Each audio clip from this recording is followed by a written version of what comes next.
Welcome back, everyone. Some new concerns out of Libya today that thousands of deadly weapons could wind up in the hands of terrorists. And this is after reports that some 20,000 shoulder-fired anti-aircraft missiles, like the one you see here, just vanished from a Libyan army warehouse. What to make of this report? Joining us now, Mike Baker, a former CIA officer and president of Diligence, a global security firm. So, Mike, shoulder-fired missiles. What exactly are they? This sounds like a great problem to have, doesn't it? Weapon systems that are mobile. They don't weigh that much, maybe 50 to 60 pounds, and very easy to move. Very easy, actually, to manipulate and use. You're talking about essentially the worst of the bunch would be what we call SA-24s, which are the Russian most modern version of our Stingers. And people will probably, going back several years, remember the use of the Stingers in Afghanistan when we were working, training, arming the Mujahideen. And the Stingers played a significant role in getting the Soviets, to finally exit the country. Now, in that situation, we ended up having to buy back the weapons that we gave the Afghanis as much as we could. Yeah.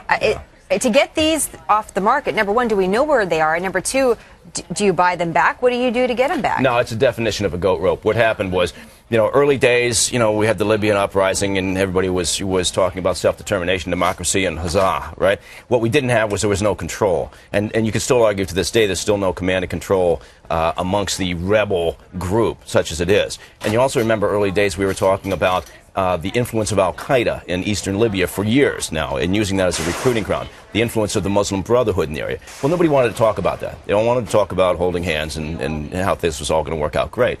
Well, when they started taking over town after town and overrunning armories, they essentially just threw the doors open.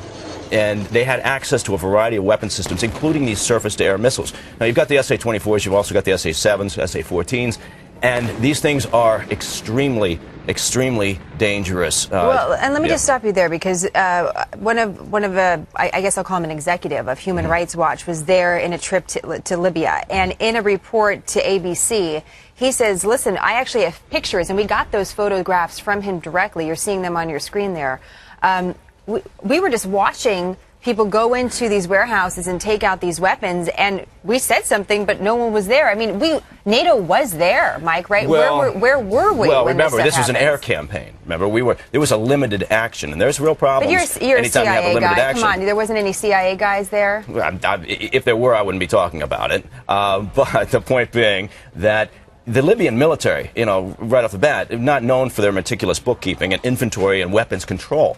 And so then you had a disorganized ragtag, as it was always called, group of rebels storming out there. Nobody's standing at the door saying, okay, you're taking what, 2 SA-24s, you're taking some other weapon systems, some mortars.